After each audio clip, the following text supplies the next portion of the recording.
Good morning, everyone. The topic of presentation is mobile malware and Bluetooth security issues.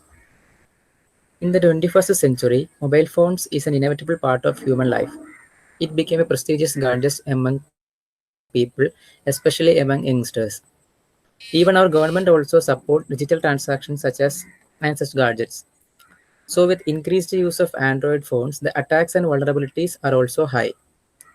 So today I'm going to deal with Bluetooth technology and its security issues. So let me start with malware.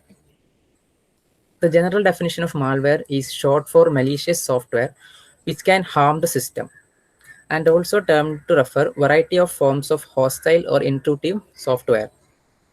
In case of Android phones, malware may exist in applications installed in the phone. It can exploit the vulnerabilities in the phone and can perform malicious activities.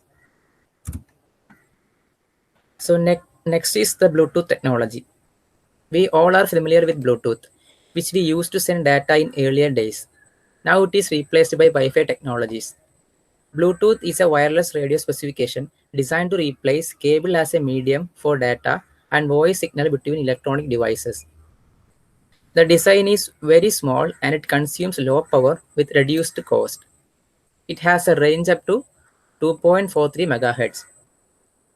Several such Bluetooth devices can be combined to form an ad hoc network called PicoNet, which has a range less than 10 meter and has master-slave relationship with capacity to connect up to 7 slaves to a host. So Bluetooth security, coming to Bluetooth security, the Bluetooth security has three major aspects like authentication, confidentiality, authorization.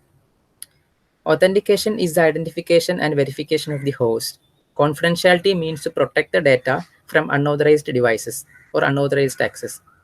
And authorization means to allow control over the resources to an authorized device or authorized person. Authorized person. So talking about next is security modes.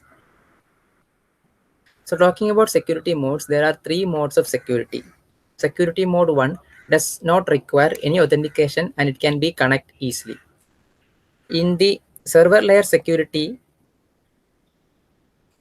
three major aspects like authentication, confidentiality, and authorization is required. Next is the link level security, which is the default one, uses encryption based on the secret key shared between the devices. So the protocol in Bluetooth comprised of 7 steps.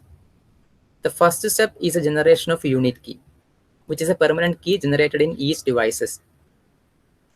A random key and the address of the device is used to generate the unit key. As you can see from the diagram, a random key and an address is used to generate a unit key. So the next step is generation of initialization key. So in this step, we are creating a key, initialization key, which is a temporary key, and we are using the random number, a pin, and the previous key, and that unit key to generate the initialization key. So from the diagram itself, we can see that a random number is sent between the devices. Using that random number, both the devices are creating an initialization key. So the next step is a generation of the combination key. Here the two random numbers are shared between devices and generation key and generating a common key. So from the diagram itself, we can see that the device A is sending a random number to B and B is sending a random number to A. So from the random number obtained in both the devices, they can they can combine the random numbers with their addresses to form the keys called LKA and LKB.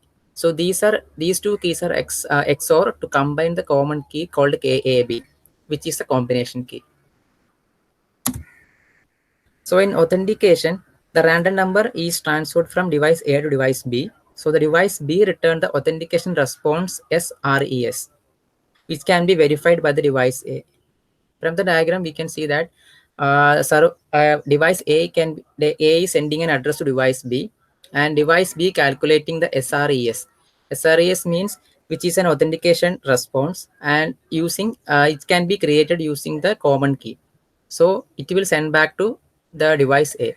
So device A can verify that SRES with his common key. So in that way, authentication can be done between both the devices.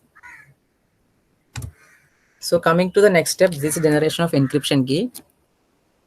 In this step, using that random number and that the common key, they will create an encryption key. That is a step 5 generation of encryption key. So after generating the encryption key, next is to create a key string, which is a K cipher. So using that KC that is a generation encryption key. With the encryption key and address and a clock, we are creating a key cipher. So key cipher or key stream, which is used to encrypt the data in the next step.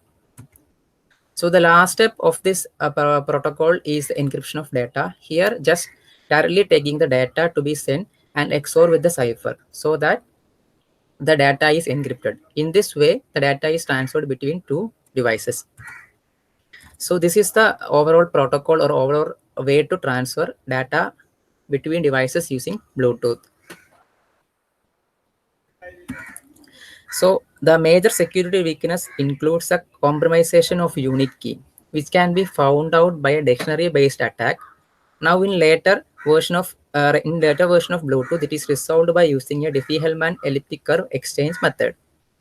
So other security flaws like compromisation of PIN, problem with authentication, location privacy exists. So these are the security weakness exist in the Bluetooth system.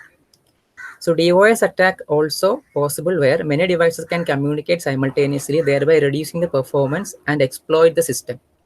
So denial of server DOS attack is also possible in Bluetooth. Nowadays, the usage of Bluetooth is very much less compared to other technologies like Wi-Fi and all. They provide more performance than Bluetooth. But even then, Bluetooth modules are used in microprocessors and microcontrollers to communicate with other devices like mobile and phone. So that's it. Thank you.